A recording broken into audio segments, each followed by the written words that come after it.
Une fois de plus, bienvenue mesdames et messieurs dans ce journal. D'abord, cette précision, le réquisitoire du procureur général près la Cour de cassation aux fins d'obtenir l'autorisation d'instruction judiciaire contre un membre du gouvernement a été déclaré recevable au cours de la plénière de l'Assemblée nationale de ce jeudi. Il est envoyé à la commission PAJ pour étude minutieuse. La commission a 2 jours pour tabler sur la régularité de la procédure avant un éventuel vote. Pour rappel, le ministre de la formation professionnelle est soupçonné dans le détournement des fonds alloués aux travaux de 100 jours. Comme annoncé tout à l'heure au sommaire de cette édition du journal, le dernier malade d'Ebola pris en charge à Béni a été déclaré guéri ce jeudi. Le compte à rebours vers la déclaration officielle de la fin de l'épidémie est à nouveau en marche. En attendant les 42 jours requis, le strict respect de mesures d'hygiène reste de mise. L'instruction a été rappelée à la population à l'occasion de la cérémonie de réinsertion sociale organisée en grande pompe jeudi à Béni.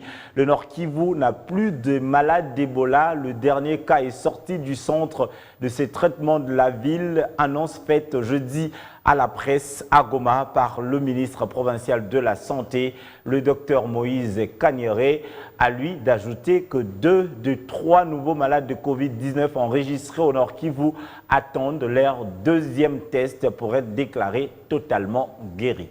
En ce qui concerne la maladie à virus Ebola, le dernier malade qui était pris en charge au centre de traitement Ebola, CTE à sigle, est déclaré guéri depuis ce matin et sa sortie du CTE Béni est prévue aujourd'hui à 11 h. À partir d'aujourd'hui donc, 14 mai 2020, le gouvernement provincial, en collaboration avec la coordination générale de la riposte contre la MVE, annonce solennellement le début du compte à rebours pour une période de 42 jours. Cette période nous permet de rester vigilants, sachant que l'un des cas s'était évadé.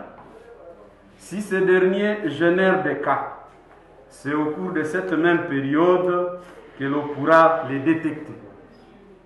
C'est pourquoi le gouvernement provincial, en collaboration avec la coordination générale de la riposte contre la MVE, appelle toute la population à la vigilance, au renforcement de la surveillance à base communautaire et à la recherche active des cas dans les structures de soins.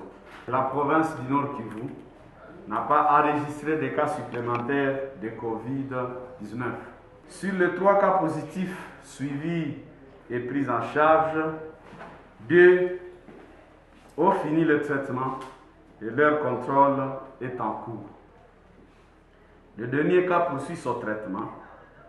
Il est stable et il évolue bien.